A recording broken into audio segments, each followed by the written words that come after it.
Folks, I'm here at the Mica mine. I was here before and got a bunch of samples, but I thought I took some pictures. I know I didn't take video, but I was going to do a video with some still pictures, but I either didn't take them or they got lost in the process.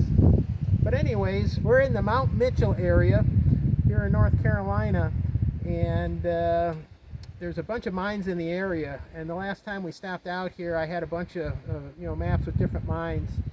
We stopped at a road just up the road here a bit, and it was marked private, but this one wasn't. So we drove down. I think it's called the Ray Mine Road, and to our surprise, there's actually it's an actual developed collecting site here. I don't know about developed, but there's a little parking area and a sign here. So let's go on up to the mine and see what that looks like.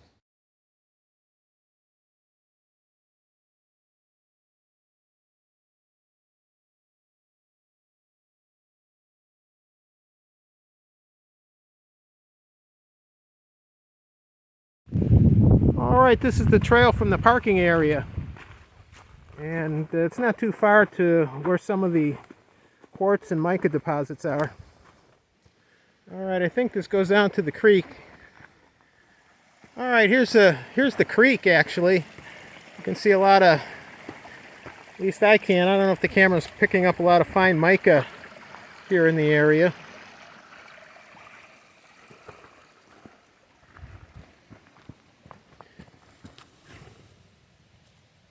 You can see small pieces or smaller pieces right on the ground here. Last time I was here in the area, it was for a race called the Quest for the Crest. It's a trail race. I didn't really want to do a lot of hiking through the woods the day before and tire myself out. Unfortunately, this is kind of a similar situation. I'm here for some running, but it's not a regular race, but still it's going to be longer distances with some folks that are pretty strong runners, so I'm not going to spend too much time hiking around here. I just want to get some video footage. Alright, here's a fenced off mine hole. Let's see if we can just hang you over. I'm not sure how far down that goes. We just passed a whole bunch of tailings. Alright, here's another opening. This is quite a pit, and it's hard to see because the hole is just black, but way down here at the bottom there's a hole that goes way down, and this whole area is fenced off. You're not supposed to go inside the fenced in areas or in the holes. This is one of the mine dumps, kind of next to that last hole that I showed you, but it goes way up the hill, so I assume there's more mining and more mines up top where they were dumping this stuff down. But you can go through here and look for pieces of mica. You can break these rocks apart and look for aquamarine.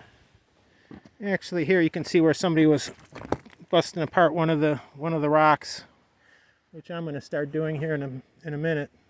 Right, the larger pit was down there, but actually it looks like there's another vein that they were following up here also. And once again, there's a big tailing pile right over the edge here. Looks like this piece has some black tourmaline going through the tip there. Too big for me to carry, and I don't feel like breaking it apart, so that's going to stay. This is the creek bed. It's filled with tailings and a little difficult to walk in, but I sure would like to pan through here a little bit. Maybe not necessarily pan, but I mean screen, and see what you can find in here that's washed down from the sides or further uphill. I did screen some, and this piece looks kind of interesting. Definitely a bluish color, or kind of green on one side, and kind of a rose purplish color on the other side. So I'll hang on to that. I'm here at home. I figured it'd be much easier to go over what I found here rather than in the field and have you look at it. But this piece is actually typical of what's in the tailing pile. The dumps from the mine. They'll have some pieces of mica sticking out from some substrate, And the substrate is actually, looks like two types of white rock, kind of a white chalky opaque material and a little bit more of a translucent kind of grayish sort of material there.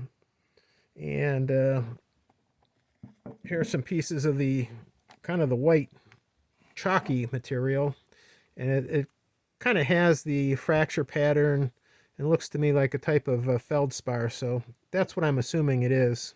I'm not exactly sure, but that's what I would guess. And the other material I'm guessing is just a quartz. It kind of has the look of quartz too. Just kind of going through here.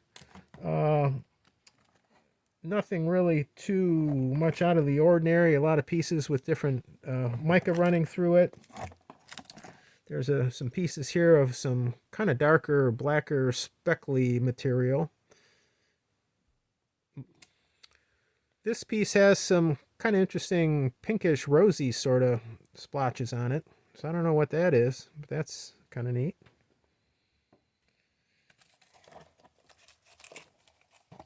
And here are some books of mica that, you know, if you looked around, I'm sure you can find some pretty big ones, but, you know, it's kind of what you would typically expect. You know, it really translucent in when you split it apart.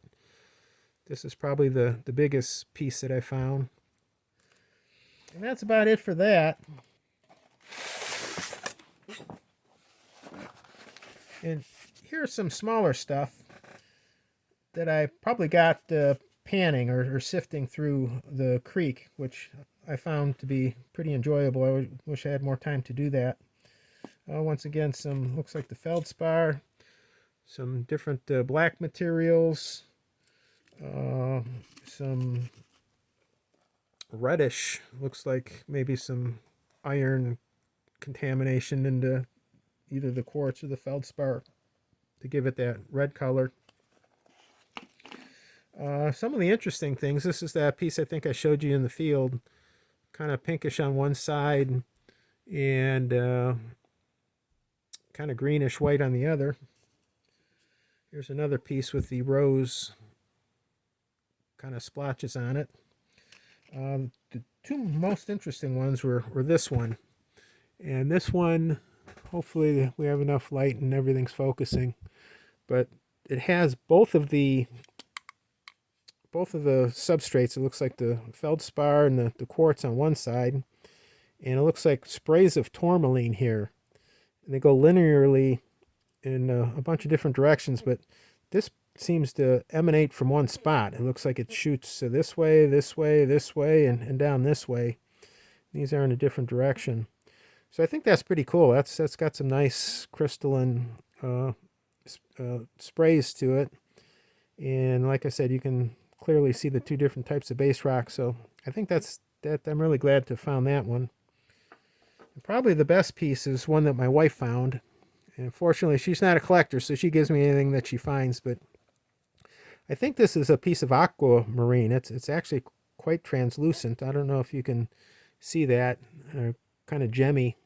And I don't know, you know, it's not, I don't think, high enough quality or big enough to do any cutting with or anything, but for a collector piece, for poking around for a little bit, I was really glad that we found that. That's a nice piece. Well, that's it. It was a fun place to stop at.